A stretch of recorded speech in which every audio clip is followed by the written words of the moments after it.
Bonjour tout le monde, je viens de finaliser la version 1 de TP Sprite. Je vais mettre dans la description de la vidéo deux liens, un lien vers une image de disquette qui contient l'exécutable du programme et un autre qui contiendra les sources. Ça permet de clarifier un petit peu les choses.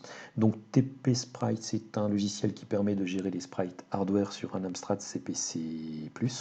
Ça tourne sous CPM. Donc il faut lancer CPM.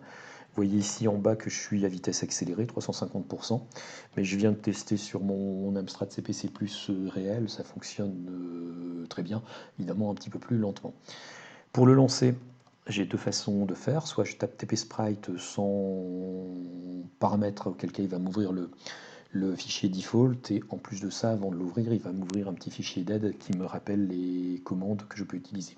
Ou alors je tape TP Sprite et le nom du sprite que je veux modifier.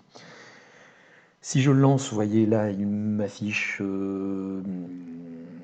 l'essentiel des commandes. Bon, on ne va pas toutes les passer en revue, j'en ai montré quelques-unes dans les précédentes vidéos.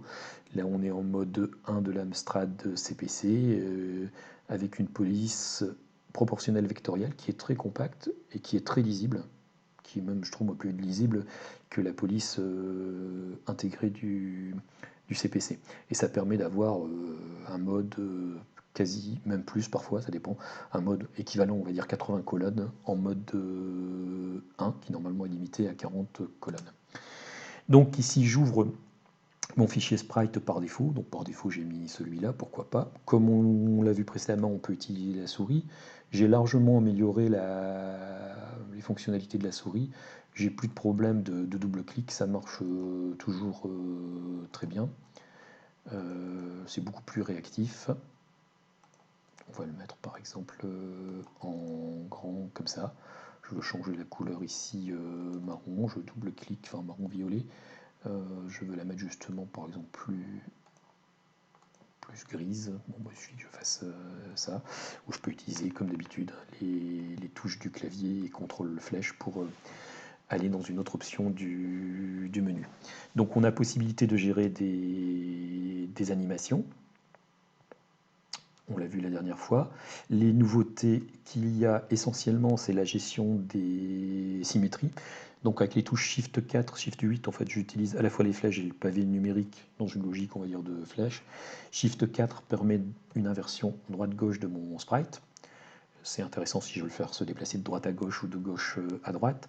Et Shift 8, c'est une inversion au bas. Bon, c'est assez peu intéressant avec ce type de sprite-là, mais dans d'autres cas, ça peut être intéressant. Je vais revenir à mon sprite comme il a été construit. On a aussi possibilité, je ne vais pas le faire ici, encore que je pourrais monter le sprite d'un pixel vers le haut. C'est intéressant si je l'ai mal cadré au début. Vous voyez ici qu'il a monté, et je peux le faire aussi descendre d'un pixel vers le bas. Ce qui est assez intéressant, c'est que j'ai les possibilités de copier-coller que je n'avais pas avant, donc ça fonctionne très simplement comme ça.